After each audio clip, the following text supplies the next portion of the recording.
In this video, you're going to learn one of the options for how to export your own custom static meshes, your own environment assets and props from Maya, and then import them into UE5. And I'm going to cover all the options that you need to be aware of, how to use them, how to set up your objects properly in Maya so they translate to UE5 correctly, and all the options you need to enable and disable as you do this. And this option is going to be export selection, and it's the most commonly used option for exporting your own assets. So let's get into it.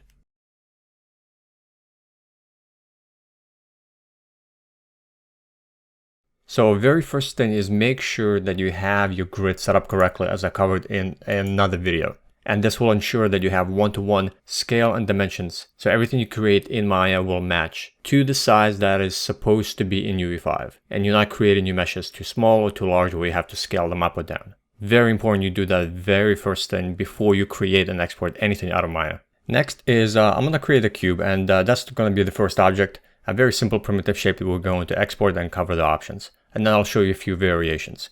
So I'm going to create a cube, and the size of this is going to be 100 in units in centimeters in height, width, and depth. So it will be also 100 units or 100 centimeters when we bring it over into Unreal Engine 5. And I'm just going to go ahead and take this cube and snap it on top of the grid. So next, let's go through the options for exporting as FBX for this selection, for this selected mesh. So to export a selection, just simply make sure you have the object selected, and you would go to File, Export Selection. When you have this menu open, make sure that you have files of type set to FBX export. So you just use the drop-down menu and choose FBX export. You could also do here, if you go to File, Export Selection Options box, you can set this up ahead of time. But then in order to get those options for the FBX export, you actually need to go to File, Export Selection, not the Options box. So I usually just go in here and you can change the files of type to FBX. If you don't see this in a drop-down menu, make sure you have under Windows, Settings and Preferences, Plugin Manager, that you have FBX Maya.mll is loaded and auto-loaded to ensure that you have the FBX exporter plugin enabled. Now, prior to exporting, there are very few important things you need to consider when you export a static mesh. Number one is the pivot point on an object. So this pivot point needs to be controlled and placed exactly where you would want it to be on the mesh when you import it into UE5. So right now it's in the center of the cube. So if that's where you want your pivot point to be, you can leave it. However, if let's say you want this pivot point to be at a corner, on a vertex of a corner of an object or somewhere else, you need to reposition this pivot point. So there are multiple ways to modify pivot points in Maya. You can hit the insert key, and this will toggle pivot point modification. And then you can move your pivot point and hit insert again to go back to the object mode. Or you can hold down D, and you can modify this pivot point anywhere you would want this to be on an object. So I'm actually going to place this pivot point right here on the bottom of the mesh, right in the center. So I'm going to hold down D, and because it's already on top of the grid, just going to hold down D and X so I can snap it to the grid to the bottom of this cube. Again, if you use Maya and you know how to snap your pivot points or snap objects to other objects or vertices to edges, this will become very important for snapping pivot points to edges, vertices, or to the grid. Now, once you modify the pivot point, you have to place this object at its pivot point at the world origin, right here in the 000 world space. This is extremely important. If you don't, then this means that this object, this asset will be right here where it's at, and the pivot point will automatically be placed in the world origin. So you just need to simply control by placing this object at its pivot point in the world origin prior to export. And I'll show you what this means when you don't. First, modify the pivot point, and then place this object at its pivot point to the world origin at the 000 world space. And now you're ready to export. It's also a good idea to delete history and possibly freeze transformations on this. So make sure you delete history to avoid any problems with the export. You would go to Edit, Delete by All Type, and History. And then freeze transformations. So this way you can always bring this object back at its pivot point to the world origin. You don't need to freeze transformations, but it just helps for any re-exporting you have to do later. So you can go to Modify and Freeze Transformations. So this means that if you move this object somewhere else, you can always bring it back to the world origin by just typing in translate on X, Y, and Z to 0. It'll be brought back. Just helps a lot. And now let's go to File, Export Selection. Choose the folder where you would want to export this into. So I actually have a folder here, exported meshes, and I'm gonna give it a name. Don't give it any spaces, either use a dash or an underscore. So I'll do cube selection. Again, make sure you have files of type set to FBX export. And let's define some settings. Make sure you have smoothing groups enabled. This will retain the soft and hard edges on the mesh, and it will display those edges correctly when you import it into UE5. So always have this on. Smooth mesh, also have this enabled. And smooth mesh on will always export the low poly version of the mesh if you have smooth mesh preview enabled. So what this means is having this on will always export this version of the mesh, the polygon version, the low poly. And in Maya, if you press 3, this will give you smooth mesh preview. So with smooth mesh on, it will always export the low poly, like when you go back to hotkey 1, and it will ignore any smooth mesh preview you have enabled in Maya.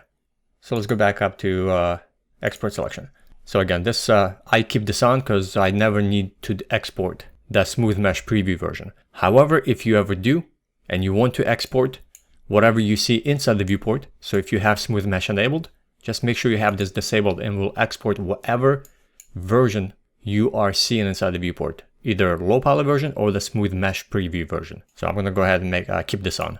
And that's it. You can enable triangulate. In previous versions of Maya, this actually gave you an error. I let UE5 triangulate meshes for me, so I don't triangulate them in Maya, but you could either enable this. If it gives you an error, you can triangulate it by going to mesh triangulate. However, I let UE5 triangulate things for me on import.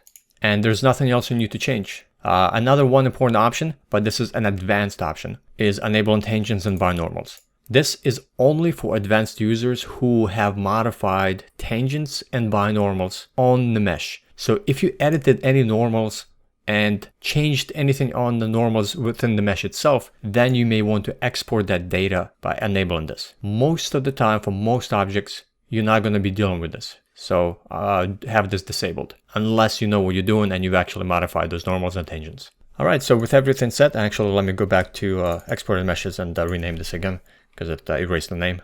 Cube selection, and hit export selection. This mesh has now been exported as FBX.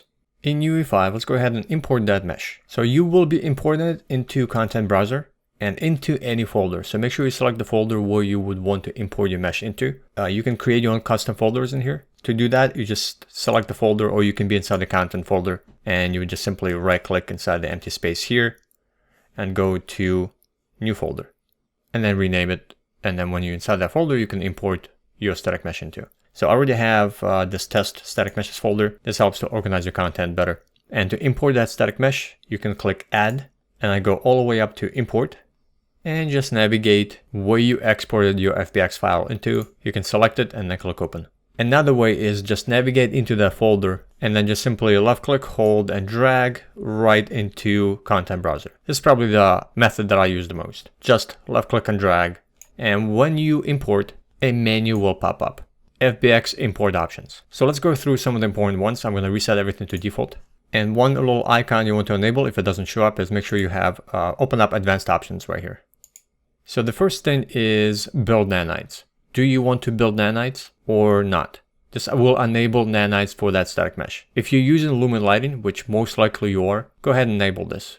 Nanite meshes, even if they are low poly, work better with Lumen lighting as opposed to if you have them disabled. So I'm going to go ahead and enable this. You can actually change this option inside the static mesh editor later. Next option is do you want to generate missing collisions? So if your mesh does not have collisions created in Maya, UE5 will generate them for you. So I usually have this on unless I need to re-import and bring in my own custom collisions. So I usually just enable this. So UE5 creates them for me. Next, everything is pretty much kept at default.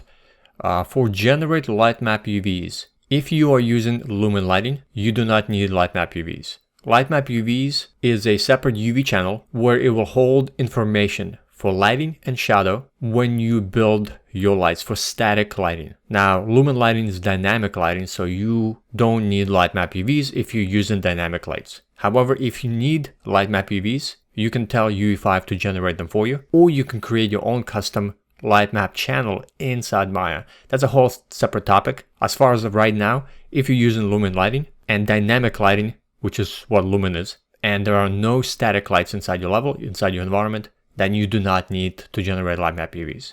So I'm going to disable it because I don't need them. Next is combine meshes. We don't have separate pieces for our mesh. It's just a simple cube. So, and I'm not going to combine anything because it's just a simple cube. But I'll go through this option in a bit because this is an important option, especially when we deal with if you export the entire scene out of Maya, which will be in a separate video that I'll cover. So I'll just keep that at default, but I wanted to mention it. Next, I'm just going to scroll down. Import normal method, everything's going to be kept the same. We did not modify or mess with our normals inside Maya. So everything is default. The only thing I want to change a little further on is under material. Material import method. So you can either create a new material, let UE5 do this for you, or you can choose to do not create material. And then you create one yourself and then apply it to the object. So I will create a new material to show you what that means. But if you choose do not create material, which is most of the time you will because you usually create your own materials, you define them and then you assign them to an object. When you enable this, you would usually disable import textures unless you set up your own material inside Maya with textures that you want to be imported with your FBX file. Again, most of the time you will be doing this all yourself, importing textures manually and then creating a material manually. So you would do not create material and you would disable import texture so you can do this yourself with more manual method and more control. However, I'll just keep this on, but I'm going to switch it back to create new material, which actually disables import textures. So what this will do is we'll create a simple basic material and apply it to our cube automatically. So once all these properties have been set up, I'm going to click import all, which is actually doesn't import anything more than just that one single mesh. If we had multiple things selected, it would apply all these settings to multiple meshes at the same time. So we can either click import or import all. For us, it's just one single cube. So here we have our cube, static mesh that's been imported, and here's the Lambert 1 material, which is actually the default name for the material from Maya. And really briefly, if I open this up, all UE5 did is create a simple basic material, gave us a constant 3 vector, and connected it to base color. That's it. That's all it did. And then it took this material and then applied it to our mesh. So if I double click on the static mesh editor will open up, and here's our cube, static mesh, and here's our assigned material. So it kind of saves you a few steps. Also, for collisions, if you wanted to check collisions, what kind of collisions are generated for this cube, you will go to show, simple collisions, and it will show you the hull, the collision hull that it generated, which is actually very good. And the collisions that UE5 generates tend to be very accurate, unless you have an object that's a little more complex with cutout holes and just has a lot more intricate detail. Then you would run through multiple options, or you can create one yourself inside Maya. But that's again, that's also another tutorial video. And then let's go ahead and close static mesh editor. And you just simply take your cube, your static mesh, and drag it into the level. And now you have imported your first mesh. So let's go ahead, I can spawn inside the level. It has collisions, and it's to the proper size to the player, which the height of this character, the UE5 character inside the game is 180 centimeters, and our box is 100 centimeters. So again, everything is 1-to-1 in ratio for the size and dimensions. So this is the basic step-by-step of exporting and importing into UE5. However, let me show you a few more additional things you may need to know as you deal with export selection.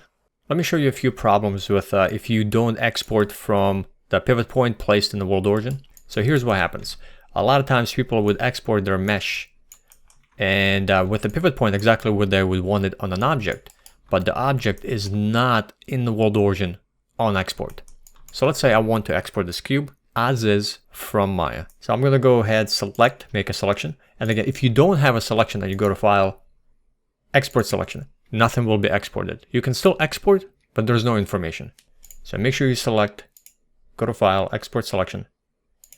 I'm going to keep all the same settings as before, and I'm just going to overwrite our existing cube selection. To do this, you simply select it, Export Selection, and just confirm that you do want to replace it. And now let's go into UE5. If you already imported your static mesh once, and it's already has a connection from Maya to UE5, to re-import really quickly without having to redrag, you simply right-click on the mesh inside the content browser and go to re-import.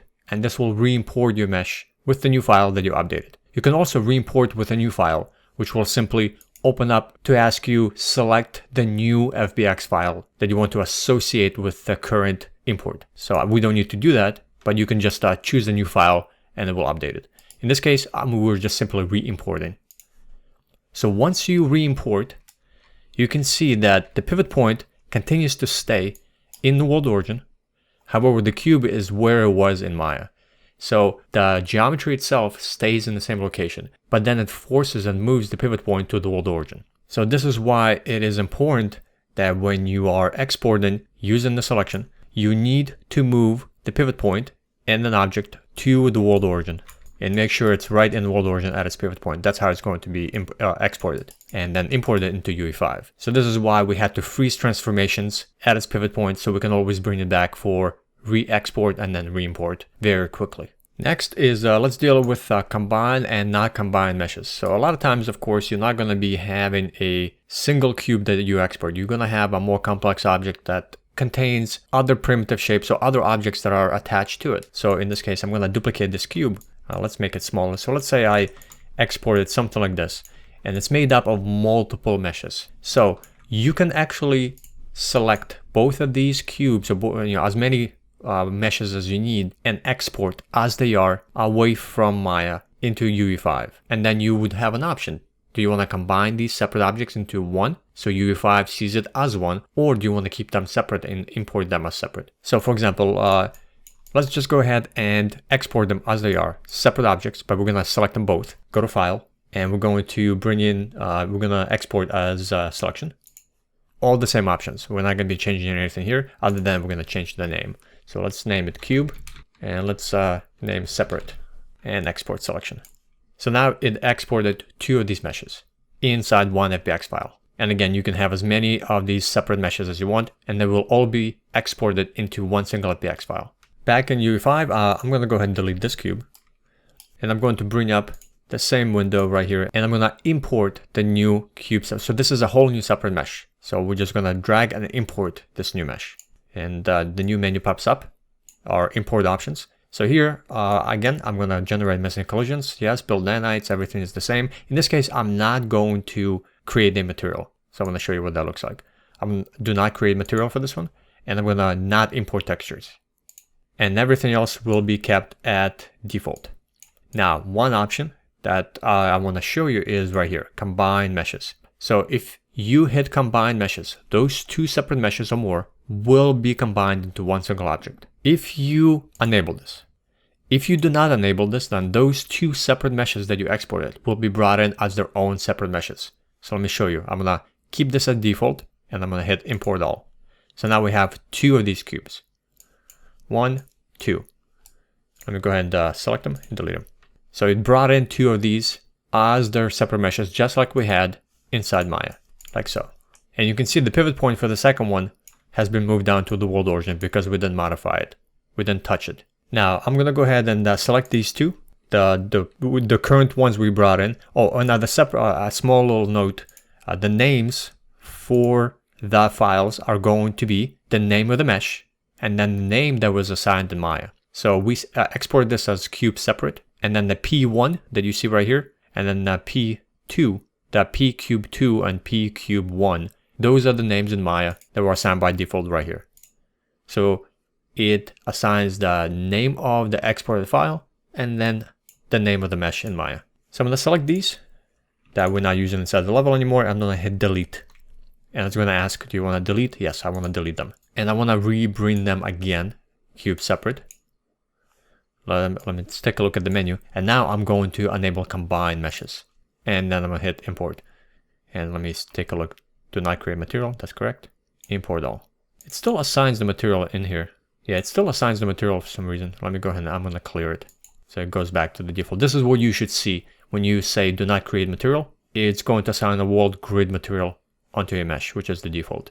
So you can see now this mesh took those separate meshes and combined them into one. So it's a very important option depending on how you've exported and what do you want to do on import. Do you want to combine those meshes into one single mesh, or do you want to keep them separate and keep them as their own separate meshes? Let's go ahead and delete this from the level and also delete this from the content browser.